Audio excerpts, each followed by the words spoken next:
Hello and welcome to the Story Engine podcast. My name is Kyle Gray and we have a very special show for several reasons. I think this is the first show that we've had a guest come back for a second time on the podcast, and we're doing a special video podcast with a live audience with Mark England. Mark, thank you so much for joining me today. Hey buddy, thanks for having me back.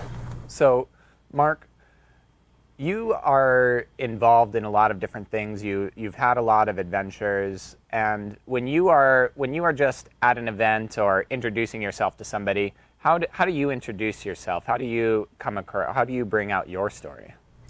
It depends on my mood.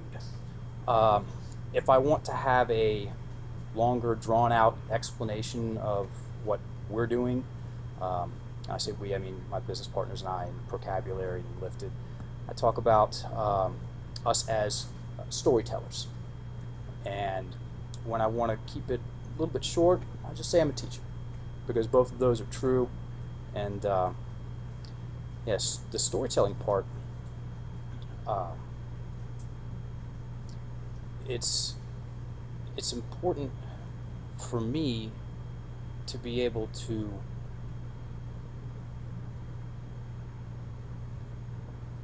demonstrate an ability to use my words in certain ways, first and foremost to myself, and then when it comes to the talks we give and our clients, it's a skill that people are lacking, and it comes from our educational background. I was a teacher before I got involved in the good attitude business, as we like to call it, and on both sides of that conversation, when I was coming up in the public school system and when I was getting a degree in education, I didn't have any classes or courses or conversations even about how my language was affecting me, as in the stories I was telling myself and the identities that I was creating. And that's what we do now. We do it for the general public, and we also have a company that we do that for the fitness industry too.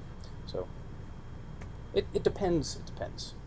So I've seen some of your work, and I've seen the impact it has. And one of the things I love about your form of storytelling, it's useful, it's practical, it can be applied in how I work, it can be applied in my relationships, how I interact with my partner, and how I interact with myself. And you've put together a system that makes this kind of language, different kinds of language and different kinds of stories really, really clear. It brings a lot of things forward that is invisible to most of us. And will you just kind of like lay the framework of the different kinds of language that you have really explored and help people work with? Sure. If I may tell the story of the key that brought a lot of this together for us, and that was the first time I was introduced to the concept of abracadabra. I was living in Ecuador at the time. I'd always fantasized about renting getting a house in a remote part of somewhere and going there and writing a book. And I did. And while I was down there, we were at dinner with some very good friends, and one of the guys at the table knew I was involved in the language game, and he said, "Hey, Mark, do you know what abracadabra means?" And I said, "Oh, yeah, magic." And he said, no, there's much more to it than that. Abracadabra it's Aramaic. It translates to with our words we're creating, with our words we influence.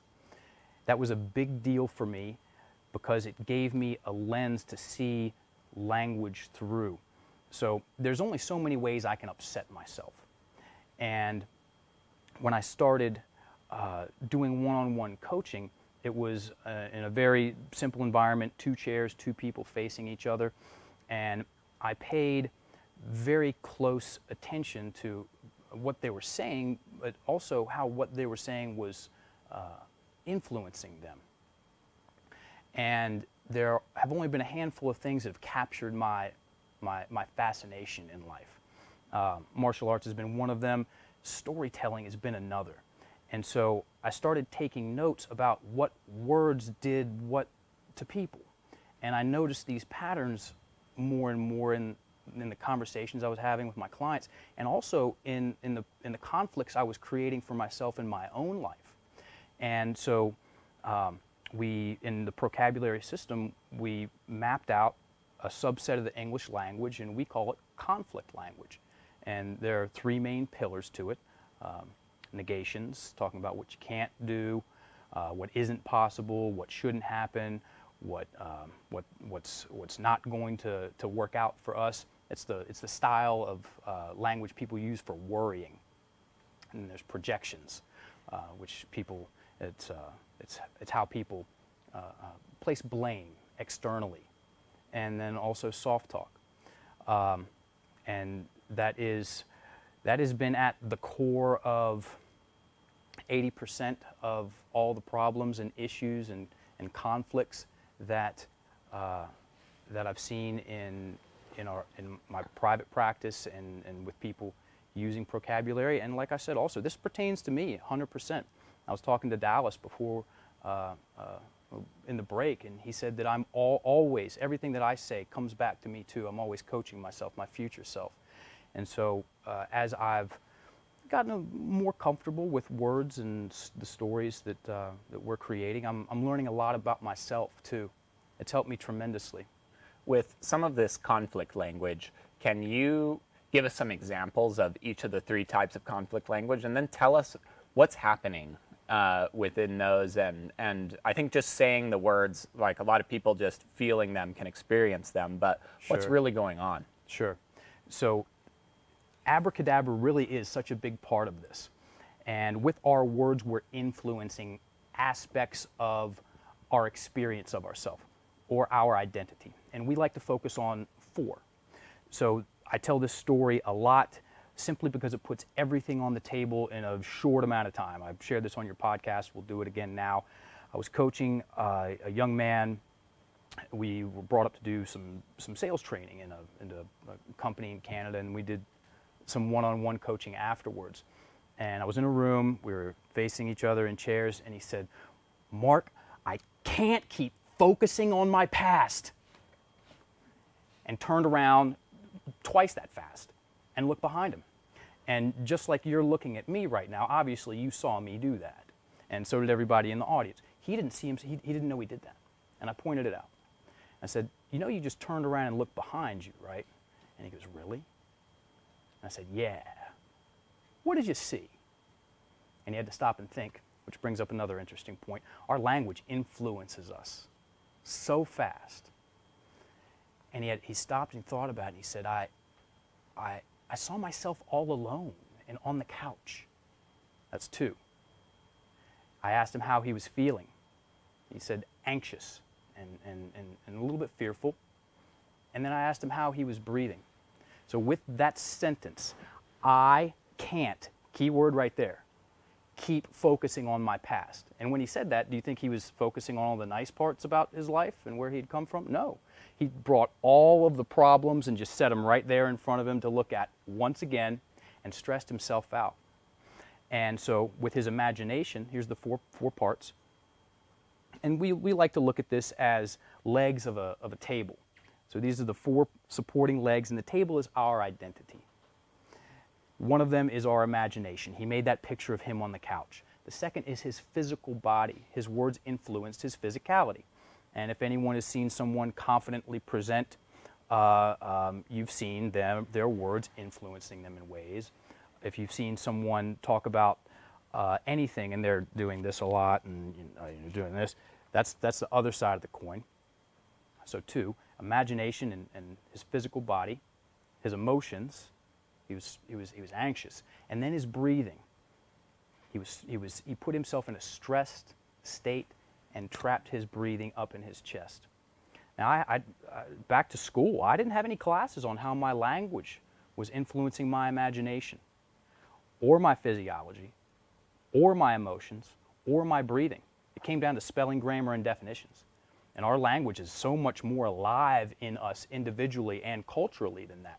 And that's what the study of Procabulary and Lifted is too. It fascinates me to no end. It takes me to the edges and limits of my intellect, and I really love that. Another example, so that's an example of a negation. I can't keep focusing on my past. I don't want to spend all my money this weekend. We're not going to keep having so many arguments, Kyle.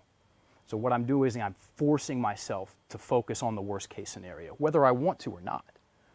And then the other pillar, there's three, is a projection. He's always controlling me. Or she never lets me think for myself. Or the government's always on your back. What those statements do is that there's a he or a she or a something in there, and then myself. And the way the language is set up, the syntax of it, it forces me to create a victim and a villain picture in my mind. And I know no one that likes to be victimized. Yet I do that to myself in my imagination, and it has a cascading effect in my experience of myself, the way I feel, the way I breathe, and the way I move.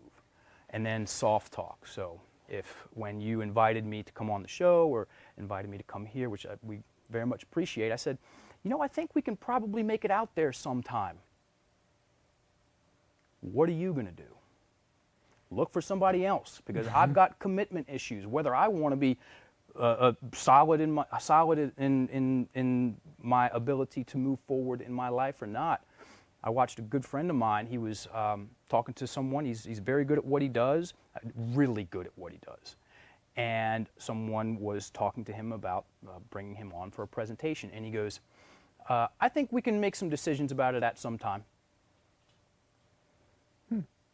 And it just stopped right there. The person goes, okay. And the conversation changed. And one thing I've been thinking about a lot is opportunity. There's sayings about opportunity because it's such a valuable thing to be able to cultivate. The opportunity knocks; it doesn't nag. And it shows up in opportunity is real. It shows up in work clothes. We have to be able to see it. And all of the things that we're talking about, I'm no scientist. Okay, I'm not a psychologist, a psychiatrist. I have no degrees in any of that. I'm a language enthusiast. Okay. And for the people that want some more scientific meat on the bones for this conversation, look up something called the reticular activating system. This, in my personal and professional opinion, is one of the most valuable things that people can study when it comes to what we allow ourselves to be able to see, and how we eventually end up seeing ourselves. So I told this story on the podcast, and I'm going to add a couple of other ones to it. My car got stolen August 2017. I'm going to make this short too. And walked out the door. My car's gone. Called the police. They're coming. Then I called my dad. I said, Dad, car got stolen. I need the farm truck. The farm truck, which is a mint condition 1985 Ford F-150, 2 tones of brown. My dad bought it off the showroom floor. It stays out at the farm underneath the canopy. It's awesome. I started driving that car around Richmond, Virginia, and within a matter of a day, I started seeing more and more Ford F-150s of that same make and model. Most people have had that experience. Our reticular activating system, it's a very old piece of hardware, and it's responsible for finding things. And if someone grows up and they hear their parents say a couple of times, emotional, with some emotional charge to it, it's just so hard to get ahead these days. Or people are only ever out for themselves. Or I could have been so much farther ahead than I am right now. Let's just pretend that they hear those 5 sentences 5 times before they're 10 with some emotional oomph. That goes in there, and it limits their ability to see things. One of my mentors, he said, we create our opportunities. And I agree with that. And we also create our ability to see opportunities. And if I'm thinking that people are always out to get you, then my reticular activating system takes that as true, especially the stuff I get emotional about. And it overlays a veneer on everyone. And I'm going to have trouble picking out the people that are competent and transparent and capable and would be worthwhile to go into a business venture with, or maybe a personal relationship. You know, women are only out for one thing, or guys are only out for one thing. You know, pick your idea. Our language is constantly influencing the lens of what we see and how we see ourselves. And most people's language, it works against them, Kyle. And that really is just a learned behavior. We've inherited our language. Our language is an inheritance. And you know, we're teaching people to have better conversations with themselves about themselves. And Lord knows I needed that. I was the consummate victim for a number of years in my life, let's just say 15, and it crescendoed in a foreign country, Thailand. And I was a very bitter person for a while, and it took me a matter of years until I started working out the pieces of what was actually going on in my storytelling process. And once I did, that was the beginning of me valuing my mind or my language, the conversation I have with myself and what I say to other people. Now you're hinting at a change here. We've kind of gotten the bad news. This language, if we don't use it intelligently, or Yeah. I mean, a lot of us, there's lots of common pitfalls that we Sure. fall into with what we're saying, what we're doing in our work, in our relationships, and even in our own ramblings, what's going on in our brain. So you have another kind of language. We've examined conflict language. Can you show me what's the solution? How do we move forward now that how do we upgrade this language? Phenomenal question. The counterbalancing subset in the Procabulary system, there's a lot of great systems out there. This is just how we've named things and yeah. So we have conflict language. And over here, this is the art and science of stressing ourselves out. Over here, we have architect language. And it also has 3 pillars. Okay, so story time. I know you're into stories. Once that young man said, I can't keep focusing on my past, and I made some highlights of his experience, helped him see some things, I said, get out a pen and get out a piece of paper. Okay, 2 of the most powerful tools, in my opinion, that are available to us pretty much everywhere. There's a lot of pens and there's a lot of pieces of paper in this room right now. Those are magical instruments, by definition. I can recite the definition of magic if you want me to. And I had him write that statement down. I can't keep focusing on my past. And I asked him, I said, well, if that's what you can't keep doing, what can you start doing? And he had to think, which is great. And he looked up, where a lot of times where we get our inspiration from, and he said, focus on my future more? And he said it like a question. Focus on my future more? It went up like this. And I said, yes. Now, make a statement out of it. I can focus on my future more. Yeah, I can. And he wrote that down, and 3 things that he needed to work on in the next 3 months to improve his job. And one of them was having monthly lunches with his mentor. 2 was taking a course on closing, because this was a sales conversation, and 3, it was just get out and network more. Okay, and that's right there. That's the art and science of focusing on what we do want. So cans, wills, haves, shoulds, coulds. Okay, those are affirmations. Then we go to the projections. We have projections over here. That's the victim and the villain mental imagery, and over here we have reflections. Okay, so she made me agree with her. When I recognize myself, and we had a conversation, someone asked Dallas, how do you know when you're upset? I know when I'm upset when I'm breathing poorly. Okay, that's one of the ways. And I'm locked up, I'm all tense, I'm like, whoa, wait a minute, there's one of the red flags. You know, she made me agree with her. I take out the she, because I know what words do what most of the time, and I put in I. I made me agree with her. And now I've got 2 stories to choose from. Now I have choice. When I blindly believe every single thought that shows up in my head, rough draft, I'm setting myself up for problems. Same thing. I mean, I handed in plenty of rough drafts in high school, and I never got better than a C. Okay, but I did hand in some second and third drafts. Okay, it's the same thing with our conversations that we have with ourselves. First thought that shows up. Okay, yes.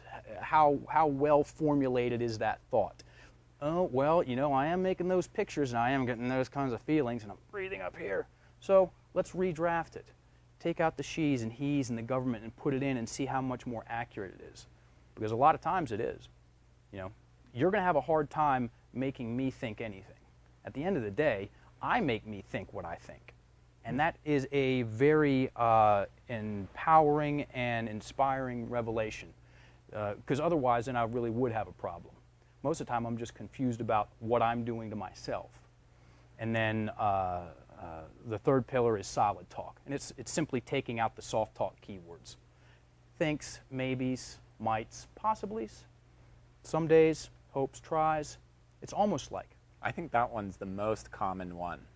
I think it's so easy to slip in. It's so easy to just say some of those words, and it makes you feel a little more comfortable. But I think conversation is full of soft talk. Yeah. That's where we begin the conversation.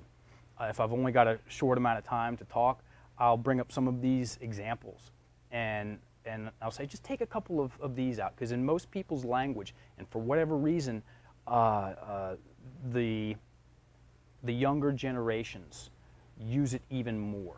Okay, and it's a fun conversation to have. You know, I'll start it by saying, ladies, what would you do if a man came up and he said, I think I might want to actually take you out on a date one day, maybe. And they all do the same thing, which is giggle, and they're like, oh gosh. Take those things out and watch what happens.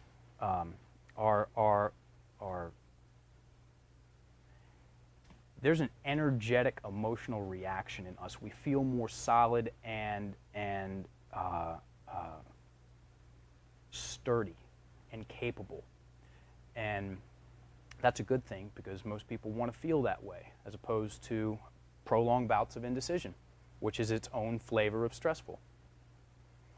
And so if we use our language in just a little bit more of a conscious, constructive, considerate way, we get to architect our internal world first. And that's a great place to start, in my opinion.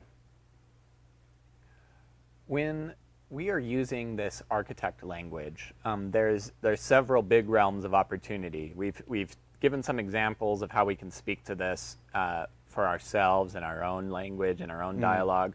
There's a few examples of relationships, and one really big one where this is taking place and can cause a lot of stress and can, in some cases, be the rise or the fall of a company, is where we work. And Yes. how we work and how we communicate with each other. Right now, where this is being filmed, we're in a startup that's based on kind of foundational ideas of really documenting exactly what you plan to do and having that be extremely clear. Can you tell us some examples of, like, what are some of the common pitfalls that we see in our workplaces, and what are some of the ways that we can transform those to improve our satisfaction of work, but also our productivity? Back to the soft talk again. Most people, their use of soft talk, and we have a number of women clients, and they bring up the desire to be assertive yet comfortable. Okay, and when we talk about remediating and taking out the soft talk, it brings up a sense of anxiety in them most of the time, because they don't want to come across as pushy. Okay, they don't want to come across as, you know, other words that we could use.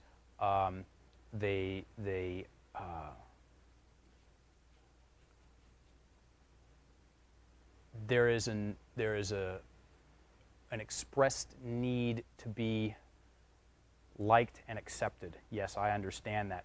But most people tiptoe around issues at work, and they do it to a fault, and they do it accidentally with soft talk. So becoming more solid in their speech, what I've noticed, and I have two companies that I've co-founded, is that the more solid people are with their language, the better boundaries there are, the more clear the goals are, the more clear the roles and accountabilities are. And when that goes up, misunderstandings and miscommunications go down. And then another great way to derail progress in work environments is gossiping. Okay? And when someone gets their head around the projection, reflection conversation, gossip comes way down, because we're really only ever talking about ourselves. And if someone is, most people have been in groups, or at least witnessed someone that likes to consistently bring up negative situations at work. That is, well, I've already said it. It's very disruptive, extremely disruptive. The San Antonio Spurs, they're a model organization, and they have been very vocal about and very selective about who they bring in. And a common misunderstanding is that we can bring one negative person into a group, and the positivity of the group will uplift that negative person. Okay, it's the exact opposite. So having an idea of, having a way of creating a culture in a work environment where people are taking responsibility for the stories they're telling themselves, and a way to check themselves before goes like this. That's really how it goes a lot of the times. When we take just a couple of extra moments, and I'll talk about that in a moment, that's a huge bonus for the overall vibe in a working environment. All of this goes for our personal lives as well. And then let's talk about where we want to go and the process that we need to commit to get there. Okay, which is affirmation. Okay. We've watched groups and organizations radically transform their ability to be productive and work well together and cohesive and have a good time. I mean, that's really one of the pulses to take, in my opinion, for companies and organizations. How much fun are people having while they're producing? Okay? And when we're watching that, we're watching real magic happen, in my opinion. Okay? We're talking about rhythm. You're talking about consistency. You're talking about building momentum. There has to be, whether it's consciously created or just the right group of people get together at the right time, there has to be a unified way of using language. Okay? If we talk about group identity or any of these, larger parts of the conversation, if we want to get practical, then we have to get down to a granular conversation about what words are doing what. Okay?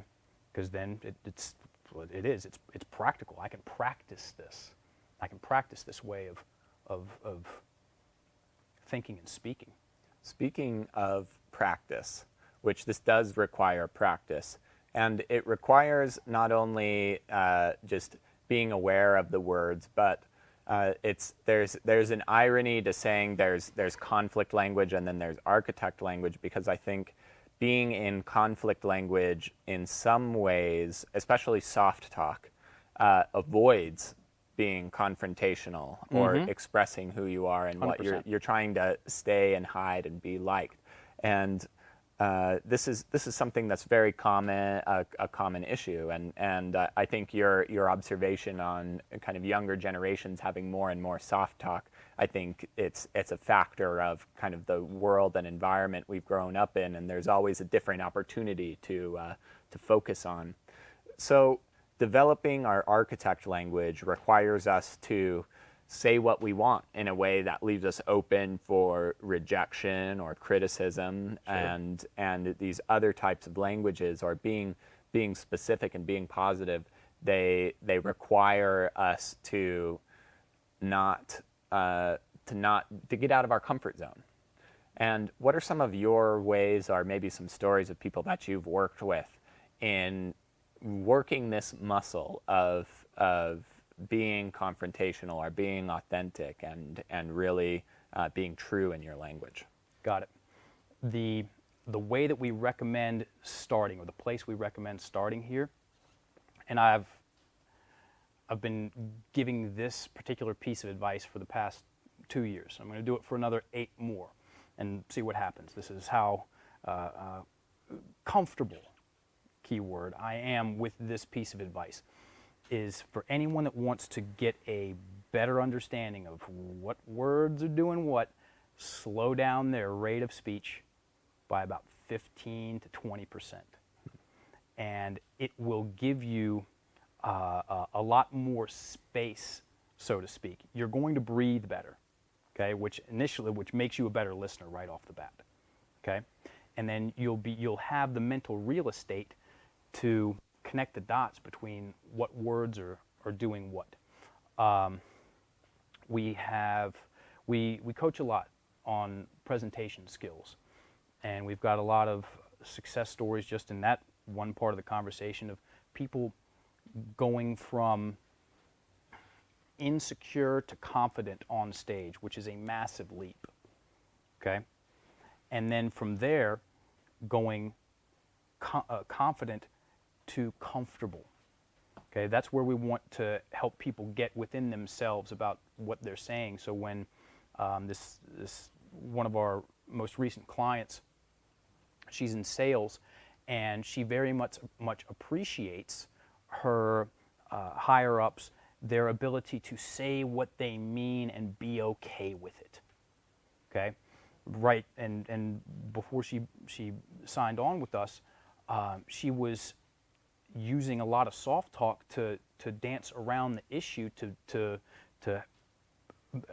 hopefully make everyone feel all right, while she was feeling disconnected and disempowered in herself. And what happens is that people will socialize these ideas with themselves, their ability to speak directly, solidly, affirmatively, with comfort, okay? That's the sweet spot. That's very much the sweet spot. And I was in slow classes. If I'm the poster boy for this stuff. If someone had told me when I was 16 years old, 15 years old, that when you're 42, you will have given X hundred amount of presentations, and you will have done these kinds of talks, and you'll be the face for two communication companies, and you will actually look forward to getting in front of cameras and speaking with people. I mean, I was in remediate classes for people that were just straight up slow, okay? I would have laughed at that. And the fact that it's a reality is a testament to I'll say it again, the reality that our language is powerful, and we've got ways of using it. I never considered this stuff. No one in my family ever considered these things. So me doing this on my own in one sense, or at least starting this path at one point in time.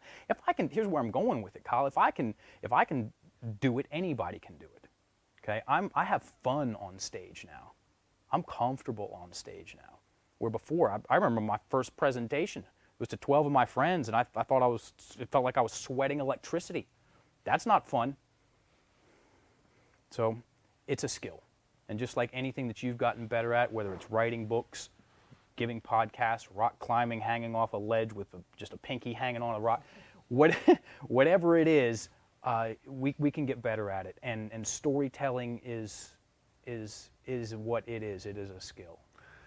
So it's interesting you mentioned kind of a juxtaposition between yourself at 16 and yourself now. Yeah. And you're the same person, but what you see as possible, what you see as even fun or comfortable, or where the opportunities are, have changed. And this reminds me of something that came up over a dinner conversation last night. There was a statement that you made that I'm not going to say as well, most likely, but identity is the most powerful tool in your life, or the most valuable asset that you can work on. Can you unpack that for me and show us how we work that? Sure. I was, the universe has a sense of humor. I was asked that question. What's your take on identity? 2.5 years ago. And it was during a podcast. It was not live. And I knew what the guy was going to say before he said it. And I had no access to that information whatsoever. I had nothing to say. I totally blanked. And I stood there and I looked at him and I looked away and I looked back at him. And the other guy on the show goes, "This better be good." I was like, "We got to stop." So I do not know what to say right now. And so they did. And we talked about other things. 3 months later, I'm on stage at TEDx RVA giving a TED Talk on the difference between the current definition of identity and our experience of identity. So, hardy har har. The current definition of identity, we have a lot to say about this. The current definition of identity, and this is Webster's, is the fact of being who or what a person is. Great. Thank you. Now, does anyone here listening to this see themselves as they did when they were 5? No. Everybody sees themselves differently. So we're not facts. Our identities are not facts. They're ongoing, fluid, flexible processes. And we participate in these ongoing processes with the language that we use. And it's my personal and professional opinion, take it or leave it, is that our identity, how we see ourselves, also known as the conversation we have with ourselves about ourselves, and the language, the words that we use to create the stories that create our experiences, that pattern our identity, and there we are, here I am, that is the most powerful influence in our life. It's the master key to personal and professional development, understanding that identity is flexible, and understanding that certain words take us in this direction, and certain words take us in this direction. Certain words help me open up my breath. That's a large part of the reason why we're standing here, or sitting here today, is that we got on a podcast, okay, in functional fitness, and we had something to say there, is that, hey, these words are constricting your breathing, and the way you breathe while you work out is very, very important. We got on and unpacked that for a couple of hours, and they were like, cool. And that just fascinates me, because and this gets a little bit out there, and it like I previously said, it takes me to the limits of my intellect. Am I Mark? Am I the character, Mark England? Or am I the ability to create the character of Mark? One is a static thing, the other one's a process. To the best of my observation, I am much more of a process, because I could have a different name. You could take this exact same hardware and put me in, what were we talking about this morning? Mongolia. Give me a different name and a different language, and I'm going to have a completely different process going on, completely different experience. And pro and procabulary, it doesn't stand for professional, it stands for process language. We want to help put people in motion in themselves and help them focus more on what they want and less on what they don't want, and take responsibility for the things that they need to, so they can grow, okay, in the ways that feel good. And to stop umming and erring and thinking and maybeing and, oh, I might be able to do that one thing, but if only those 3 things would happen, and that one person didn't say that to me when I was 9, and all these things, and really take that and shrink it down and make some moves, man. You know, because losses are, the L's are coming. Life throws curveballs, and everybody takes losses, and sometimes they're big. And there's one of my favorite sayings is, I would rather be trampled in the stadium than be a spectator in the stands. Like, I'm an average guy through and through, and I go for things. If I have any superpower at all, I go for stuff. And when I mess up, I go and lick my wounds and dust myself off and take a shower and drink a cup of coffee and get back in there. It's like, I know that about myself. So, and I've learned to do that.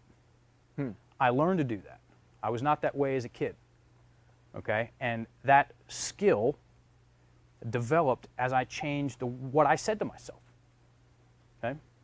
I used to trash talk myself to try to get a great result out of myself. I'd say things that I would hunt someone down if they said them to my nieces. But I said them to myself because it's me, and I can say these things to myself, and hopefully I'll get a good result. Didn't happen. Didn't happen. I train wrecked myself. I was a kickboxer, and I blew out my knee a couple of times, and then hurt myself because I had just.